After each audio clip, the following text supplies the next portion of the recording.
All right, 53 seconds. You want to take just her, not them, not that. You don't want to do away with the rest of them. That's the same tool. Where's your phone? Your phone is connecting. Oh. Is that what's happening? It's fine. Are you sure? You can see the. I think we only are, what, third time? Third time doing what? Well, we've done other things together.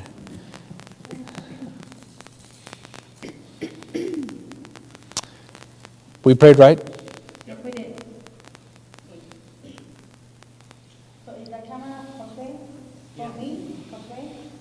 From me? You're gonna put it out. We're going to sleep. I don't know. Huh? That's what I was asking. What happened? Well, we're talking about that camera.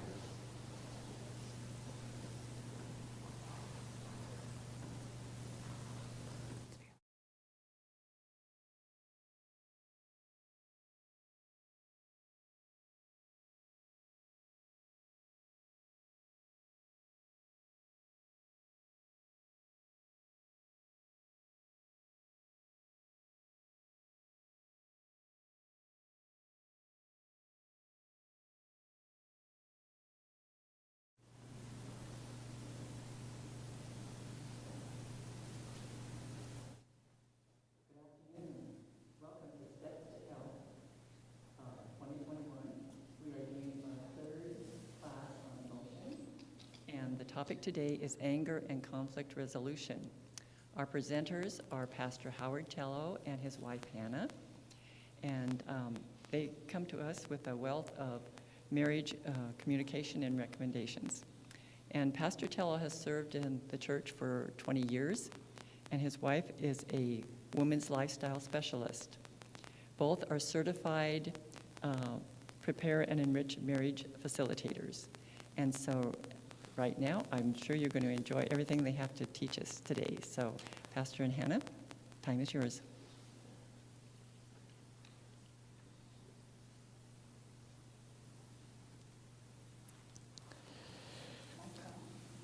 We want to welcome you for another opportunity to learn some stuff that is going to be beneficial for your marriage and beneficial for your interpersonal relationships. You know, Hannah, the last time we were here, we talked about three particular goals or three particular ideas that we presented to the congregation, to the people that are watching. Do you remember those three things? Oh, now you're testing me. We're going to see if we can create some conflict right here so we can practice. I can't believe you're doing this. On camera, live. One of the things that we shared last time was to not jump to conclusions. Correct. Be slow to conclude. And I'm hoping and praying that you as an audience and you as a participant in the last program, between then and now, have had an opportunity to practice this.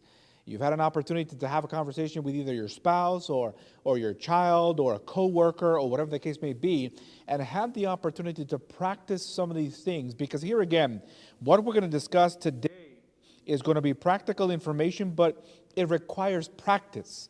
And it requires you to actually do something about the information.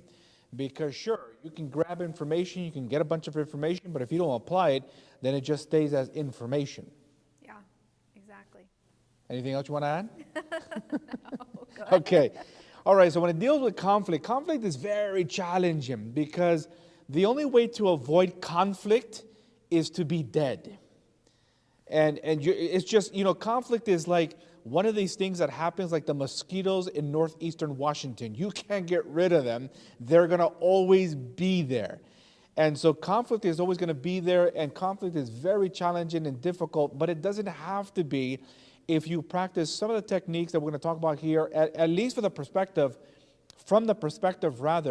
of developing communication skills to have conversations with individuals that you're having conflict with. And the fact is that, just like Howard was saying, every relationship is going to have conflict. And I think, oftentimes people start off their marriage or relationship and thinking, oh, we're so compatible, we'll never, ever have any kind of conflicts. I remember thinking, when we first started getting together, we're always going to share what we feel and think, and we're always going to have such a great, open communication and no problems. Yeah, that's not reality. And I think idealistically, people have that coming into marriage. I think I had a little bit of that as well. We're going to get together, we're not going to conflict, we're not going to fight, and there's going to be no yelling or screaming, or whatever, even though there's no yelling and screaming in our marriage, thus far. But I think everyone comes into a marriage, or some people, most people I should say, come into the marriage thinking that there's going to be no conflict, everything's going to be roses and beautiful, when the reality is there's some stuff that we have to deal with. And of course, when you deal with conflict inappropriately, it just causes friction, it causes separation. Like one of the three ideas we shared with you guys 2 weeks ago was to make a conversation safe. Mm-hmm. Now, there's nothing that makes a conversation unsafe than conflict, unresolved conflict that you haven't dealt with. Yeah, and I think that's the key, is to really understand that, yes, there are conflicts, and, however many conflicts you have in your marriage doesn't determine what type of marriage you have. Healthy marriages have conflicts. It's the way that you deal with these conflicts that count. And I think that's a really important point, because when I learned that principle for the very first time in the context of our marriage, I realized that some of the most successful marriages that we have come across, they're not conflict-free. Right. They just learn how to navigate through the waters of conflict in such a way so as to provide the atmosphere for communication to thrive, and for mutual intimacy to thrive, and just mutual understanding. Mm-hmm. Yeah. So today we're going to talk about some very specific things that we can do to help work through conflicts when they arise. And so I think you had a little announcement that you wanted to make about what they might need for this class. Yes, for this class, we're going to go through 10 steps of conflict resolution. I strongly encourage you guys that are participants here, or that will be watching this a little bit later, to grab a pen and a notebook or a piece of paper or a notepad or something like that, so that you can write these ideas there. Because these ideas are going to be very beneficial for you in the long run. And of course, what typically happens is, as we share this information, you're going to forget what we shared in the first and second, third steps. So it's helpful to have something to write with, so that you can remember what we talked about. You can remember how to apply it into your particular interpersonal relationship. All right, so we'll give you just a minute to grab a pen and paper, and then we're going to jump right in. Do you have any last words of wisdom before we jump into our list? I do. I have a thought that I came across that I found very interesting. It's from someone that I don't necessarily read or adhere to. Nevertheless, I thought it very, very powerful. He says the following: anyone can become angry. That is easy. But to be angry with the right person, to the right degree, at the right time, for the right purpose, and in the right way, that is not easy. And that comes from Aristotle. Okay. So, Hannah, what would be the first thing we do when we look at conflict resolution? Well, oftentimes when conflicts happen, they happen at the most inopportune times, right?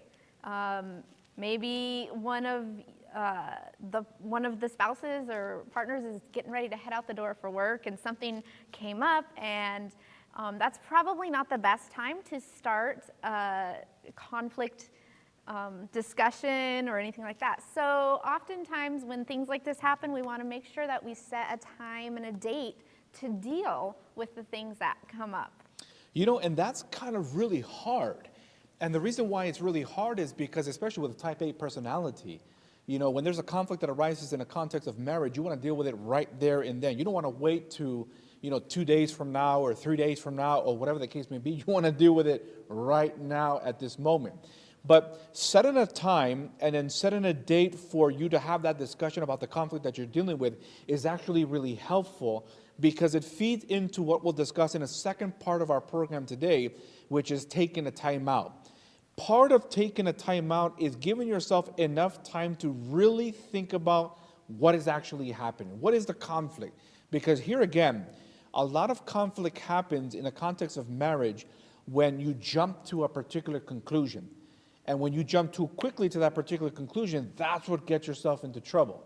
So having the time set and a particular day where you're going to have this discussion gives you time to reevaluate your conclusion that you came up with, think about what the conflict is really about, then begin the conversation to engage in that particular conflict resolution. Yeah. So once you have a date and time set, write it down in your calendar, just like you would a doctor's appointment or a dentist appointment or any other appointment, right? So write that down in your calendar, make sure you make that time. And then what are we going to do once we come to that date and time? So you come to the date and time, and you're sitting there, and you're having this conversation, and hopefully by God's grace, it's not very intense. And if it is intense, it's okay, because remember, some of the most successful couples have conflict. They just know how to navigate through those waters of conflict. But the second step of resolving conflict is to define the problem. Now, a problem well defined is half solved. And so if you guys take the time, you and your significant other, you and your spouse, or you and your coworker, or you and your child are able to identify with specificity. How do you say that word? Yeah, that word. the tongue twister word.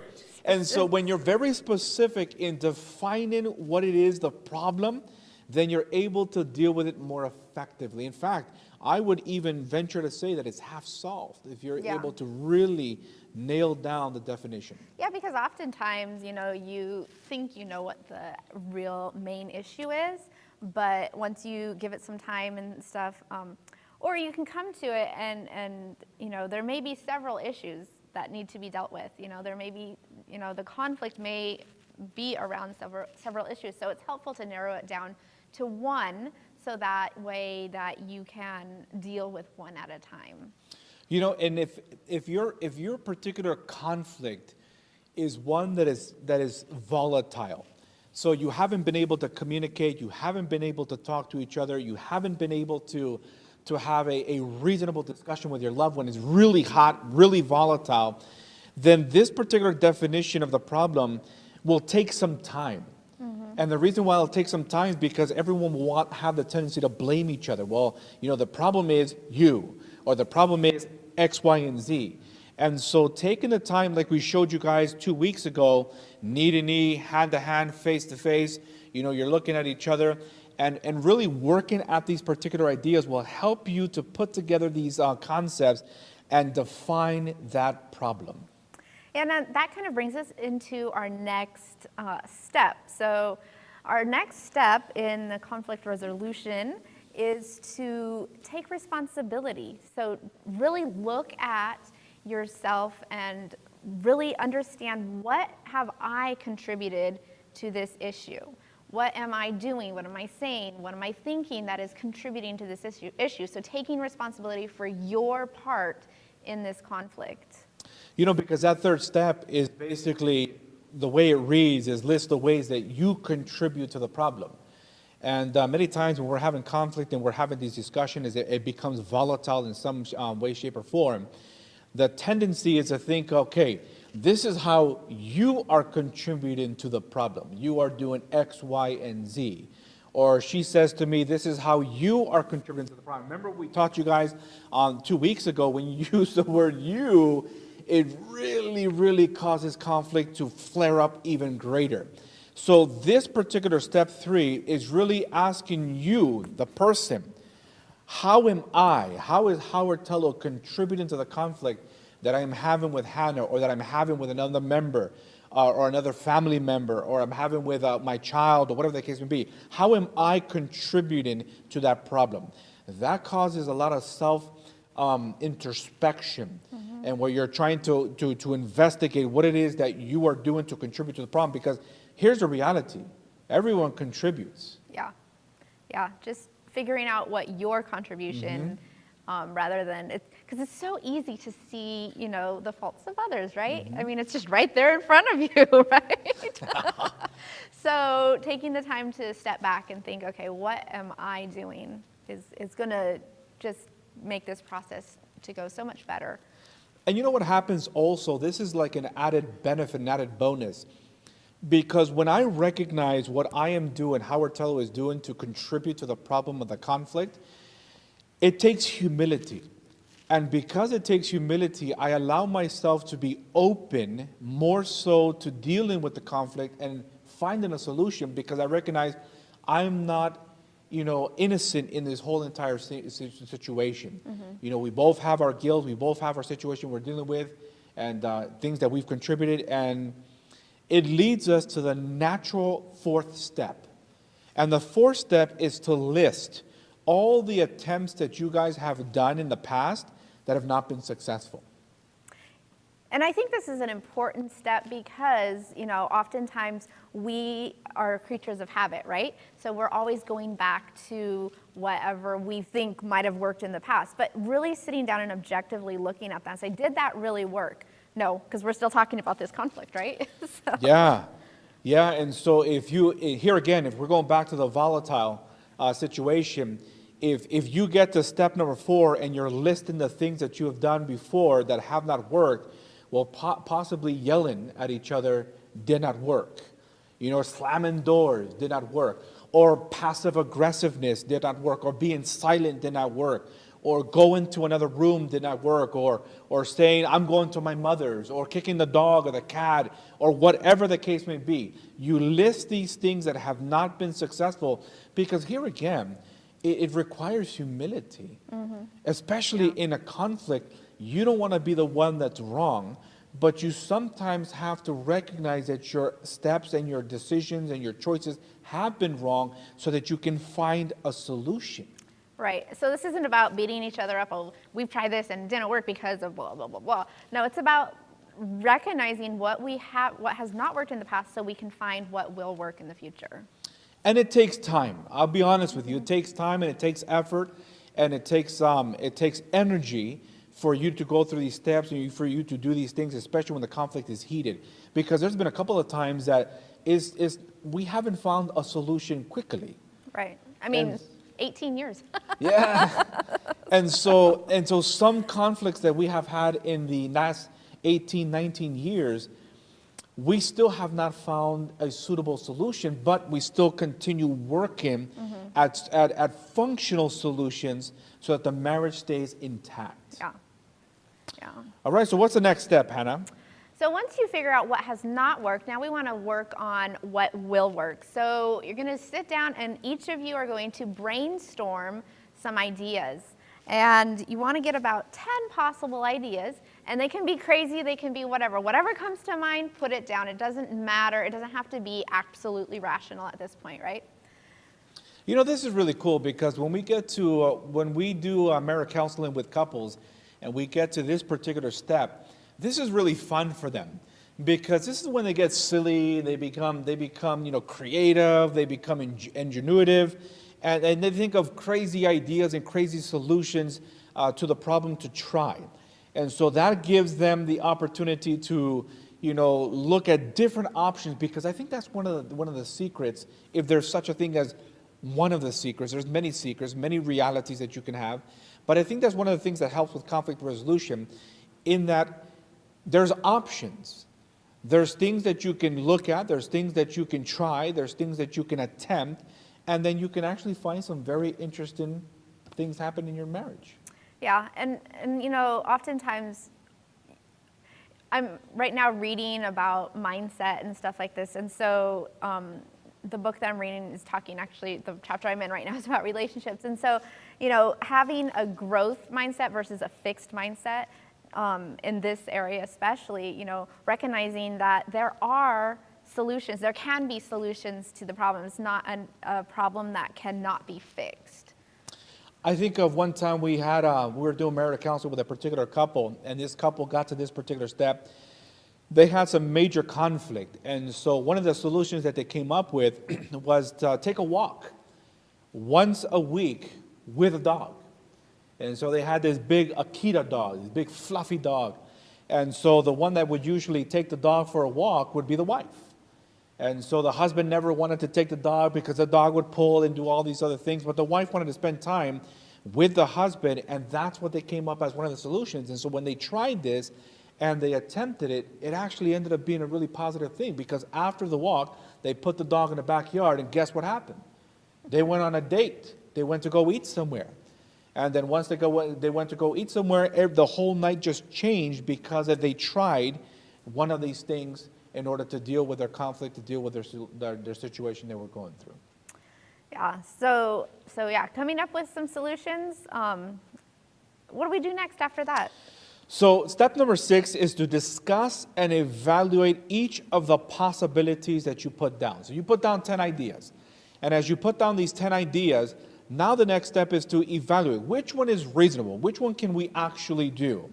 You know, one of the couples that we did marital counseling with, they came up with the idea of going on vacation, you know, going to Europe and going to Spain.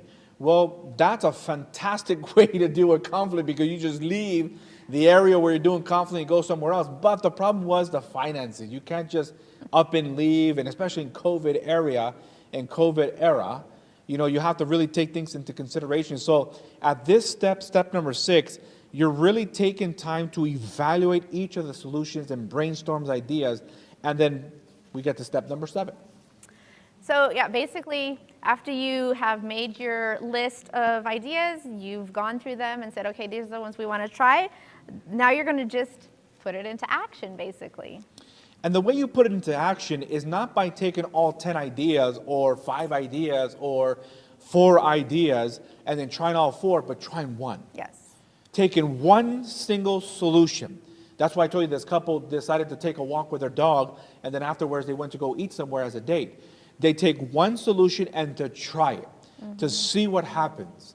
You know, so if you're dealing with a conflict that's volatile and you come up with a suitable solution and you ended up doing something on that suitable solution, try it, see what happens. And if it doesn't work, then go to your second best option that you have. And if that doesn't work, you go to the third best, and et cetera, et cetera. Yeah, treat it like an experiment, you know. Exactly. What's working, what's not working, and it's not good or bad or anything like that. It's just facts, data. Okay, this is working, great. We'll do more of that. This is not working, okay. Let's find the next thing that might work. Experiment. And the reality is you're not losing anything. Because if you think about it, by trying these things, you don't lose anything. You're not losing time, you're not losing effort.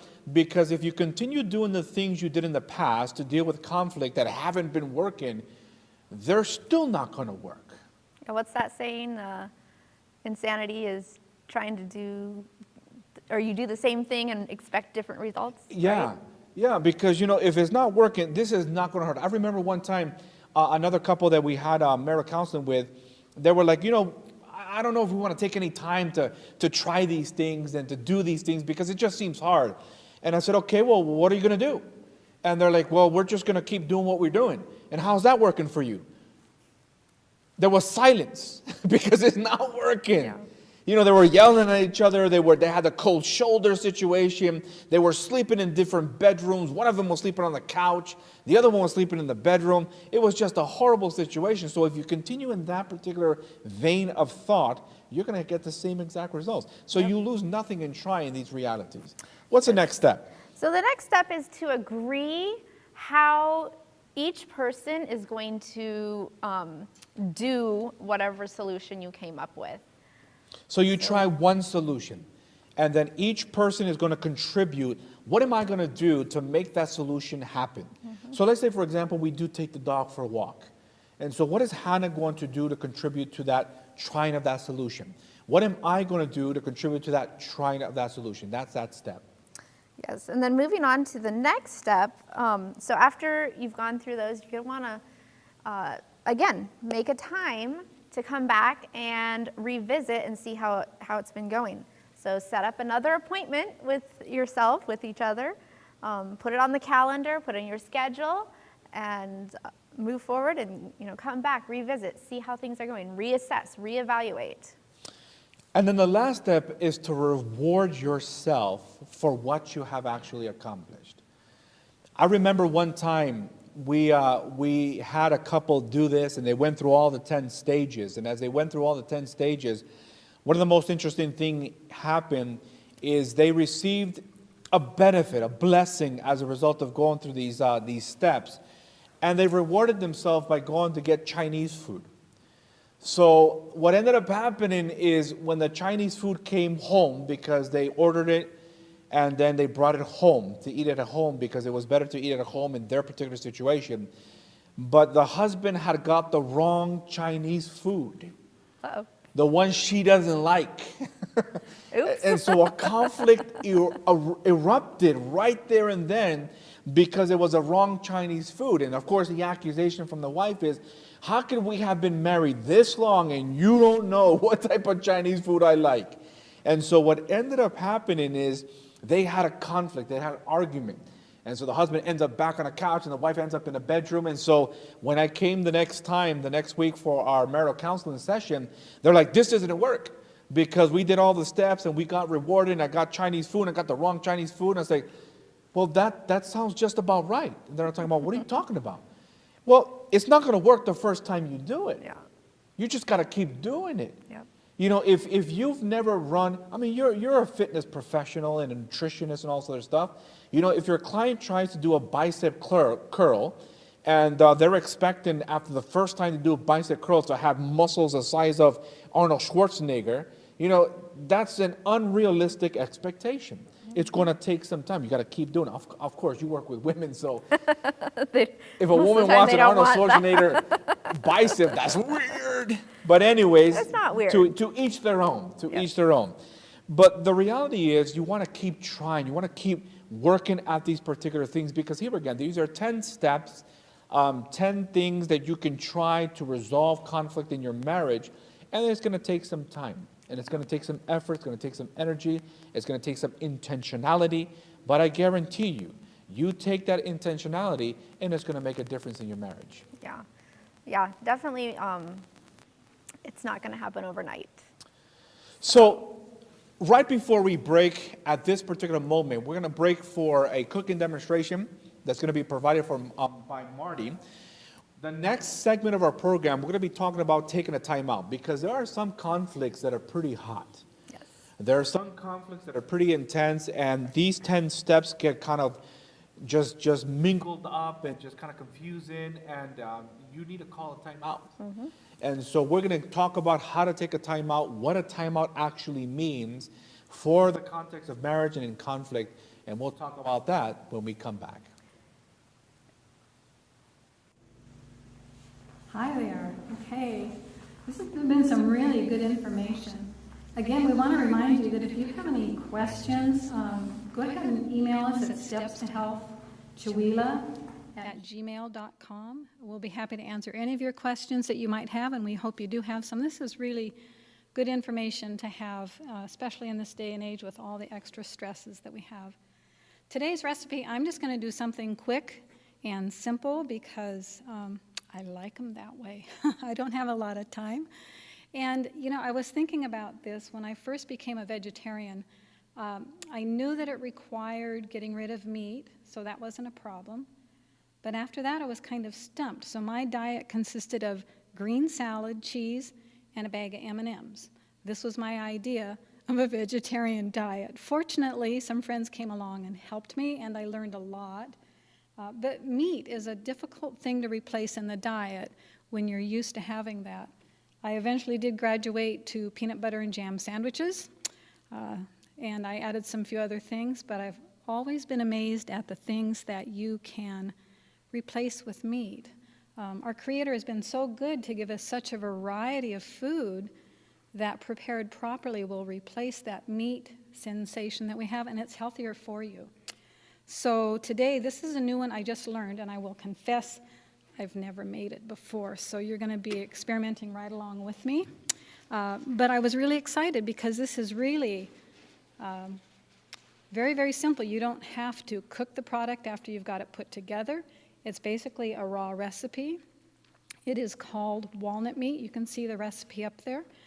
And so we're going to try it today. We're all going to learn together.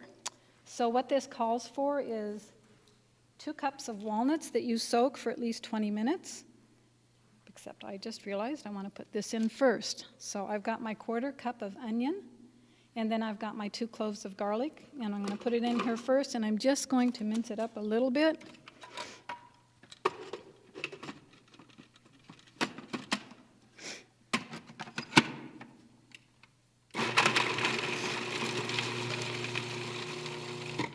And these type of recipes are so nice now where you don't have to meticulously chop everything by hand, because I probably wouldn't do this recipe very often if I had to.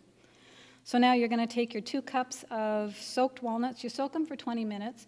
You just want to cover the walnuts with a little bit of water, just to cover. You don't want too much. And you're going to take all the walnuts and the water and put them in your food processor. I should probably be using the spoon. Anyway. And then with that, we're going to put in a 1/4 cup of soy sauce, 2 tablespoons of olive oil. This is good olive oil. I like to save every little drop of it. And then on the dry seasonings, when I'm in my kitchen and I'm going around trying to get everything together, I just go to my dry seasonings that I'm going to take, and I just dump everything into one container as opposed to taking everything over to where I need to go.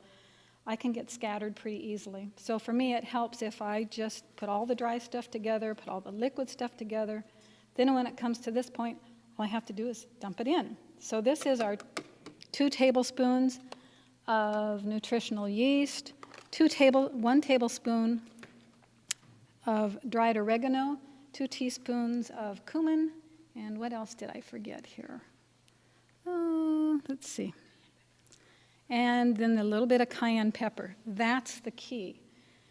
Now, the cayenne pepper we use at home is quite hot cayenne pepper, and it calls here for 1 teaspoon, but you might be more comfortable using a little less than that, depending on the heat. So you can adjust it to taste. Okay, so that's everything that is required for this. It's pretty simple. And then we're just going to pulse it until it is the consistency of meat-like texture.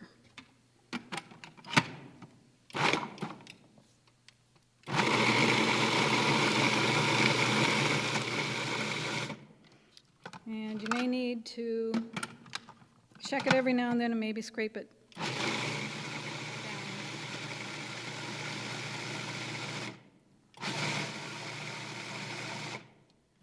Let's take a look and see. Okay, well, I can see that it's probably better if I'd not used quite so much liquid, so we're learning. So I would say drain your walnuts the next time you do this, but it smells really good, and I bet it's going to taste good. Nothing like an adventure, huh? That'll teach me to wing it. Okay. So this is what we have, and let me get this over here. Now I'm going to put this over here, and this, when it is, I'm glad you're all here to witness this. This, when done properly, will look like a meat product. And you can use it in anything I was going to do tacos today. We'll still continue on with that. We'll do tacos, but you can use it with street tacos. You can use it in other dishes. There's a friend that said that they use this in wontons, and then they air fry it for 6 minutes, but they change the ingredients. They drop the cumin and the oregano, and they put in ginger and onion and mushrooms, and I thought that sounded really good. So now we're going to just make a couple tacos here. The thing about walnuts and meat, walnuts, when you use it in a patty, gives a really good texture and a good chew to any burgers you might make. In fact, in this cookbook here, 7 Secrets, there's a really good recipe for oat burgers, walnut oat burgers, that I really recommend you try. You can find this cookbook online. It's pretty simple. It's very good if you're starting out with vegetarian food. It's Easy to find ingredients, very clear instructions, and just about everyone that tries it really enjoys that. Okay, so what I would do here then is I like to put my lettuce in the bottom, and then I would put some of the, where did my spoon go? Put some of the meat substitute in here. A little more lettuce on top. And I may make those people here today try them and see what they say. And put some pico de gallo on top of that.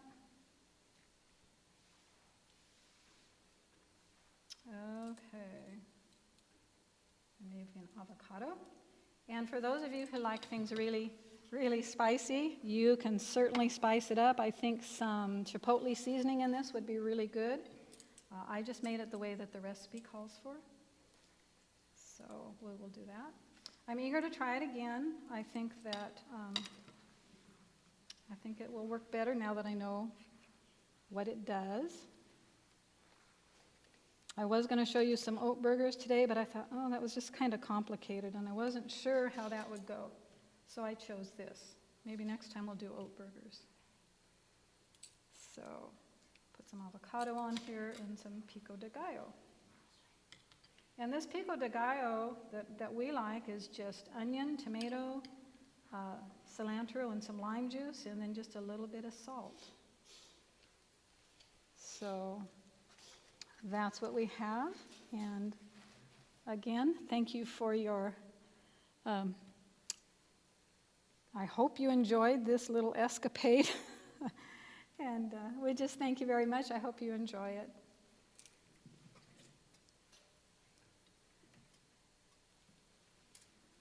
Welcome back. One of the coolest things is that you can make really good food with things that you would never have thought you could actually make food with. Yeah. I mean, I think I always knew walnuts were food. I mean, I think everyone fundamentally knows that. But to make it into a taco meat that tastes like tacos, it's just fascinating to me. And you have to try it. And so if you've taken some time to look at all these programs that we've been doing from month to month, and you've tried some of the recipes, you let us know what those recipes taste like, because we want to know. How do you let us know? How would they let us know? So you can let us know by emailing us at at stepstohealth@gmail.com. And Chewelah is spelled Chewelah, Steps to Health, Chewelah@gmail.com. And this, by the way, is the same exact email that you will send any questions that you have. If you have any questions on any of the programs that we have been talking about for the last couple of months, you can send it to stepstohealthchewelah@gmail.com, and we will definitely take some time to answer those questions as best as we can. So the last segment of our program, we talked about the 10 steps of resolving conflict. And so our production crew is going to put those 10 steps up here just to do a recap as to what we discussed so that we can just remember. Because here again, most people, when they hear the number 10 steps, you'll probably remember the first 2, 3, if you're lucky, 4. Maybe just the last one that you heard. Yes, or maybe just the last one that you heard. So you have there, we set a time and place for a discussion. We Define the problem. Then we list ways that each contribute to the problem. And then you're going to list some attempts to resolve that issue that have not been successful. And then we're going to brainstorm, put 10 ideas on a piece of paper to try. And then after that, with step number 6, we'll go ahead and discuss and evaluate each of those possible solutions. And then you're going to choose 5 of them. Is that what it says? Yes. No. You're going to choose one of the 10 that you came up with to actually try. Then what are you going to do? So after you choose one, then you're going to agree who and how you and your partner are going to contribute to making this solution happen. Then you're going to set up another time to meet and to discuss what happened. And then after that, you're going to go ahead and reward each other as you go along the way, or reward yourself if you don't want to reward each other, for taking steps, little steps. Yes, little steps that actually have a big, big reward. Yeah. Let me share with you another thought by Martin Luther King Jr. He one time said, "Darkness cannot drive out darkness. Only light can do that." Boy, I tell you what, when conflict gets volatile and it gets heated and it gets intense, you need to take a timeout. In sports, whether it's baseball, I don't know that baseball has timeout. Do they have timeouts? I have no idea if baseball has timeout. We're not a sports family. And so, but I know basketball for sure has timeouts when things get intense and things, the coach has to regroup his players. He calls a timeout so that he can instruct the players to do and to execute on the basketball court. The same thing has to happen in the context of conflict resolution in the context of marriage. Yes. And one of the biggest reasons why is because when the conflict gets really heated, you need to take a time out before things escalate to a point where you start saying things you're going to regret. Mm-hmm. Or you start doing things that you're going to regret. Yeah. Because I tell you what, I have a long list of things that I have done when I didn't call a timeout because I wanted to resolve the conflict that ended up being my list of regrets. A lot of things that I have done that I wish I would have just taken the time, called a timeout, and then moved forward. It's interesting you saying that, because as we were preparing for this talk and everything, I was thinking about all the times that we've had, conflicts, and we've been going through stuff, and I've told you, I need a timeout. I need to just table this right now, and we'll come back to it later. And oftentimes you really don't want to do that, right? No. You're the type of person that wants to just, you grab the bull by the horns and get it done, right? Yeah. And so, learning to be able to, for me, my struggle was learning to speak up and say, I need a timeout.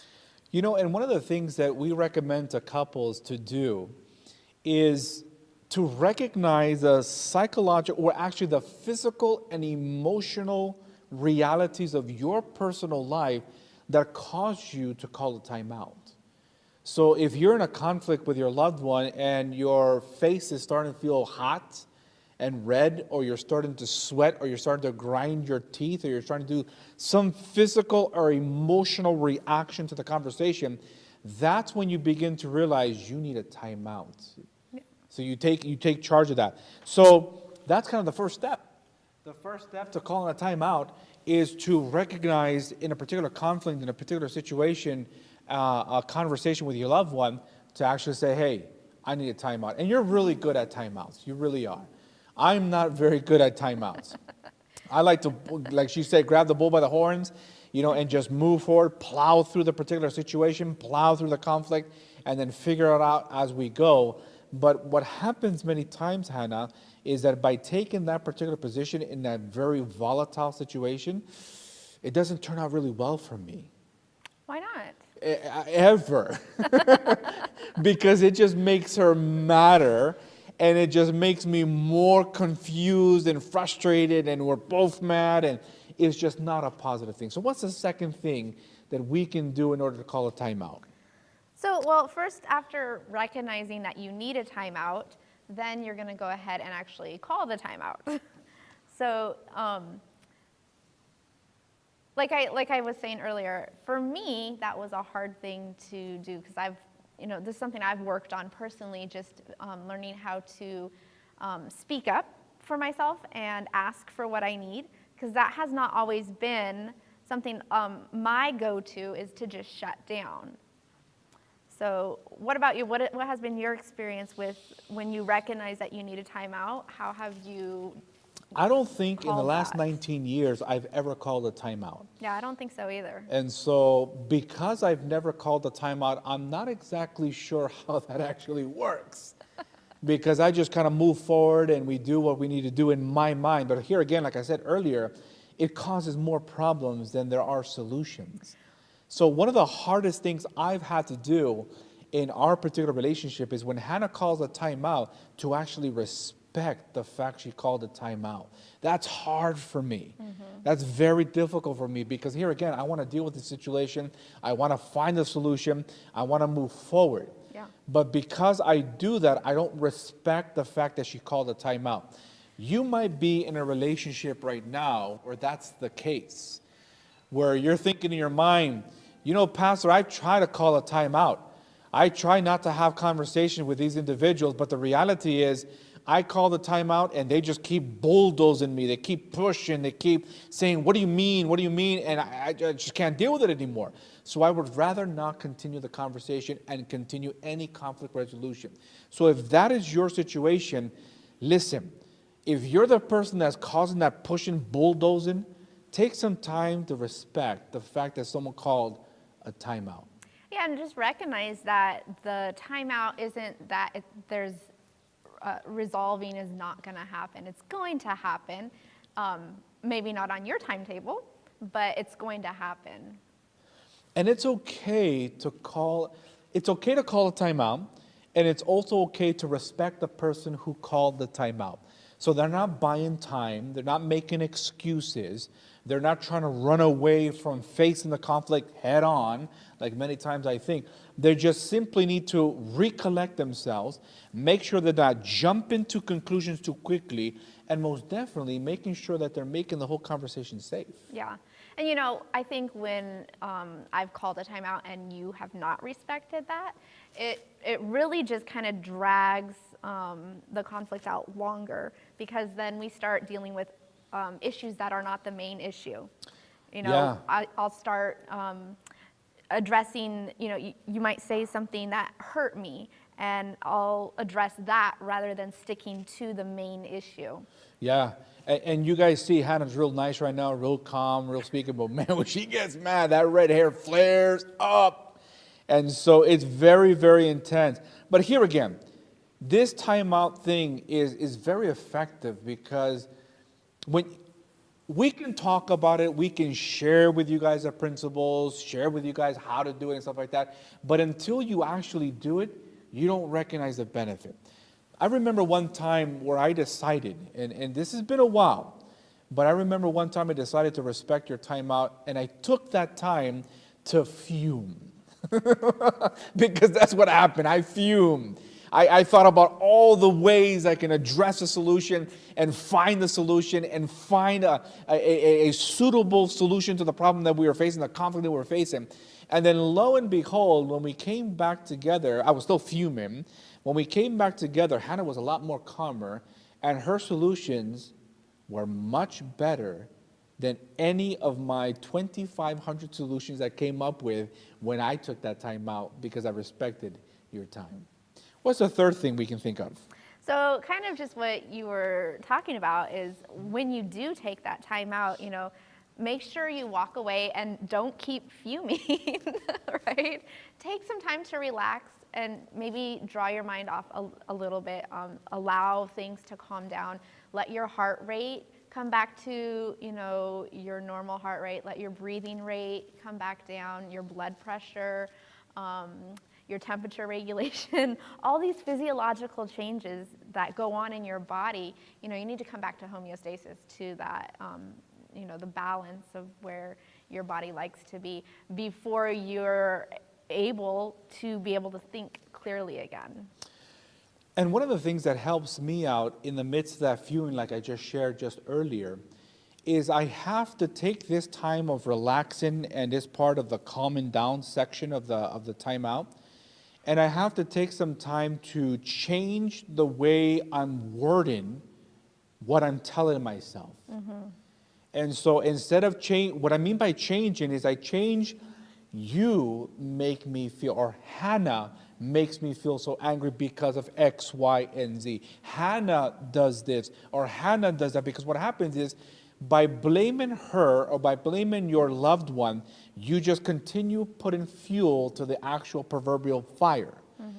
But if you change the pronoun from you to I I'm feeling frustrated because I can't communicate, or I'm feeling frustrated or challenged or angry or whatever the case may be because of what is going on, then that puts the onus on you. Yeah. And that allows you to realize, okay, listen, I'm not as honest and I'm not as innocent, not honest, but I'm not as innocent as I thought I was. Because that sometimes enters into the conflict, the fact that you've been betrayed or you felt traicionado is how you say it in Spanish, or you felt, that something was wrong or you were wronged. And so that comes into the mix and just causes a toxic situation. Yeah. And a couple things you can do to kind of help clear your mind and just, bring everything down and calm down a little bit is, go take a little walk, take a bath, take a shower, go drink some water, drink some tea. Go do jujitsu and get yourself beat up. Or do that calms me down all the time. So what's the fourth thing? So after you're calm and relaxed and back to normal baseline, then you really do need to come back to the issue in your mind and think about, what's the issue, what's going on, rework it in your mind to be, before you come back together.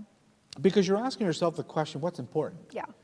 What it is the conflict is the conflict, but what's really important? Do we want to sit there and keep fighting about this? Do we want to sit there and keep fuming about this? Do we want to sit there and find no solution to this problem? No, we want to find a solution. So what's the most important thing? Is our marriage more important than being right? Is our communication and love and mutual respect to each other more important than, well, I was right and you were wrong? A lot of the stuff has to be put aside in order for you to move forward. Yeah. And at this particular stage of taking a time out, you've had time to calm down, you've had time to relax, you've had time to call the time out and so forth and so on. At this particular stage, you're basically really evaluating what's really important. Yeah. What's the bottom line here? Yeah. Like what is the major issues, And you want a shot in the arm? Try seeing the particular conflict from the other person's point of view. Oh man, that's tough. Because when you start to see the particular conflict from the other person's point of view, you begin to understand where they're coming from.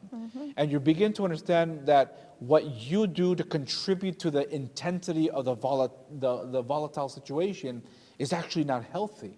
Because you're now starting to see it from, in our case, from Hannah's perspective, and then vice versa, Hannah would see it from my perspective. And let me tell you, when Hannah and I have done that, when she has taken the time to see it from my perspective, and I have taken the time to see it from her perspective, it makes a difference. It does. It makes a huge difference. Because then she's able to sympathize with me, empathize with me, and then we're able to find a solution to the conflict that we're dealing with. Yeah. And I think it's important also to remember, that we're a team. Oftentimes, a lot of things that bring up conflict are parenting or financial issues and things like that. But if we, take the time to remember that we're a team, where it's not me against you, it's us against this, or, I think that really brings into balance and helps to really, hone in on what is important. Yeah. And you've gotten to this point of the fourth step. The fifth step is basically just to resume the conversation. You go back, you have the conversation, you have the discussion that you want to have with your loved one. You go back and practice the 10 steps of resolving conflict. You set a date, define the problem, all the stuff we talked about in the previous program. And then you just continue the conversation. Because remember, I don't know of any couple that has never had conflict. Yeah. Every successful couple that I know of has had conflict. They just have learned through the years how to deal and navigate through the waters of conflict very effectively, so much so that when they have conflict, they're able to resolve the conflict and move forward in their particular life. Yeah, and that's the key, is to be able to resolve it. There's couples that, they will yell at the top of their lungs at each other. Yet, if you were to ask them to rate their marriage, like on a scale of 1 to 10, how happy are you in your marriage? They would both say 10. Even though, they have some pretty vocal disagreements and conflicts. So being able to not, what's the word, like, being able not just to fight, but to fight well, I guess, is kind of the goal here, to make sure that you do resolve it. And, you know, oftentimes after you do take a timeout, it's tempting to brush it under the rug and not come back to it. And so it's important to circle around and come back after you have taken that time out, to make sure to make it a point to come back and to continue that conversation so you can get a resolve. There have been many people, Hannah, that have asked me the question, you know, we've done these 10 steps, we've taken the time out, we've tried to do these things, we've tried to have a civil conversation, a reasonable conversation, but it's just not working. And at that particular stage, you need to recognize, the couple needs to recognize that it's okay to get professional help. Yes, absolutely. It's okay to involve a third party into a professional counselor who specializes not necessarily in conflict resolution, but just in marriage in general, a good Christian counselor who will be able to sit down with the couple, you have the discussion, you look at the situation, you look at the conflict that you're dealing with, and allow a third person to look at it from unbiased eyes. Yeah. And the input that a counselor can give in a particular heated, volatile conflict is really powerful. Yeah. Very, very powerful. I know that we have benefited from counselors, professional counselors through the years, and through those years we have learned a lot of things from them as a result of everything that we've learned from the little inputs and little ideas and concepts, and why don't you try this, and why don't you think about this, that have really changed the way I look at our marriage, our relationship, and the conflict that we're actually looking for. Yeah. You know, most of the time when couples get married, they do premarital counseling and stuff like that. We did premarital counseling, but I don't know that it really stuck, you know? You're excited about getting married and everything's new, and so, you know, we would like to suggest to you to, you know, once a year, sit down with a counselor and just do a check-in. You know, just like you go and get your teeth cleaned every 6 months, you know, to prevent cavities and prevent periodontal disease and things like that. Being able to be proactive in your marriage, even if you're not having any major conflicts at this point, you know, taking the time to do some preventative maintenance will go a long way to helping you in your long-term success. And there are some things that people have asked me in the past. They say, well, Pastor, you know, a professional counselor costs about $150 an hour. You know, we don't have $150 and our insurance doesn't cover that professional counselor. Can we just go to you? We would be willing to help, but you need to understand that when I say professional counselor, we're not professional counselors. No. We are certified facilitators of marriage, relationship, and concepts and ideas, but we're not professional counselors. No pastor that I know of, maybe some of them that are specialized, you know, in marital counseling and conflict resolution and interpersonal relationships, has specialized in this particular area. But for the most part, pastors are not. And so when I went to seminary, we had one class in marital relationships and conflict, and that's it. The rest of it was Greek and Hebrew and hermeneutics and eschatology and you name it, because that's our specialty. That's what we do as pastors. And so you can go to your pastor, you can talk to a clergy, but really, if the conflict is volatile and the conflict is intense, you need to find professional help. Yeah. And there's no shame in that. No. There's no shame in going and getting help, because I think a lot of times people do feel shameful. They're like, okay, we're supposed to be this, especially in the Christian church, we're supposed to be this highly, you know, conservative Christian individual, and we're not supposed to have any problems. But no one knows the intensity and the volatile nature of the conflict that we're dealing behind shut doors. Yeah. And so there's no shame. Beloved, if you're going through something difficult, if you have a conflict that has been unresolved for years, and you're going on 30 years of marriage or even a year of marriage. I remember one time a couple came to me after 1 year of marriage, and she tried to kill him with a butcher knife from the kitchen. That's a professional counselor situation. And so in that particular situation, yeah, get some professional counseling. There's no shame in that because it's going to just benefit you, benefit your marriage, and benefit your life. I love what Zig Ziglar says. He says it is better to work on the marriage you currently have than to think that if I just terminate my current marriage, my other marriage, second marriage, third marriage, fourth marriage, fifth marriage, whatever the case may be, is going to be much better than what I currently have. The statistics speak negatively toward that reality. You have more success working on your current marriage than you are thinking that another marriage or another partner or another situation that has no conflict is going to be better for you.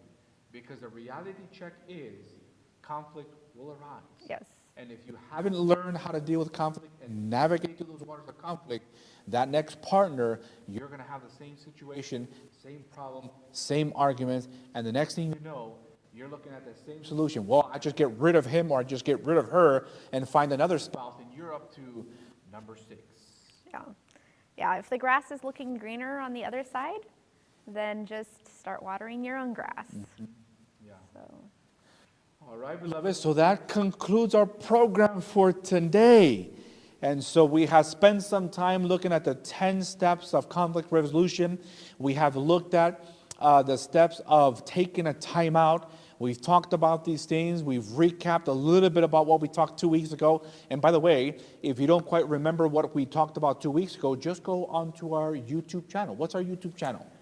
Chewelah SDA. You just go to the YouTube search engine and you just type in there Chewelah SDA, and then you will be able to find the church's channel, and there you can look at the 2 weeks ago program that we did, the programs that we did last month, and the programs that are to come. Yes. Believe it or not, Hannah, this is not the end. In fact, if you have your calendars, I want to make something aware to you, and that is on June the 13th, 2021, is our next Steps to Health program. Guess what we're going to be talking about? Tell me. Well, I'm excited to find out. We are not going to be talking about necessarily, but another group of ministry leaders will be talking about procrastination and habit forming. Ooh, that's a good one. Oh boy, I tell you what, I don't know of anyone that does not procrastinate on important things they should be doing. I'm number one procrastinator. And so, I think I need we're going to defend talk that one. about, yes, we're going to be talking about the skills and techniques of how to deal with that. And we're also going to continue with cooking demonstration, because everyone loves a cooking demonstration, especially when you learn that walnuts can become ground beef. And you can cook this stuff, and it's not going to clog your arteries. It's not going to kill you early. It's going to give you a prolonged life to enjoy with family, with friends, with the people that you love and the people that you care for. So remember that if you have any questions, if you have any comments, if you want the recipe for tonight or any of the previous programs, where should they go? So you guys can go to or email your questions, comments, questions, anything you have, whatever, at stepstohelp@chewelah@gmail.com. Again, that's stepstohelp, Chewelah spelled CHEWELAH@gmail.com. So until the next time, beloved, thank you so much for tuning in today. We pray that God will bless you, that God will lead you, and don't forget, June the 13th, same place, same time, same channel, you're going to learn about procrastination and habit forming. Not how to procrastinate, but how to not procrastinate and get things done. Let's have a word of prayer. Father, we thank you so much for the opportunity that you've granted us to be here. We pray that you will bless us, that you will help us to confront our conflicts in an effective, powerful way, so that we can move forward to finding a solution that will bring honor and glory to your name. Blessing God, we pray in the name of Christ. Amen. Amen. We'll see you guys June the 13th.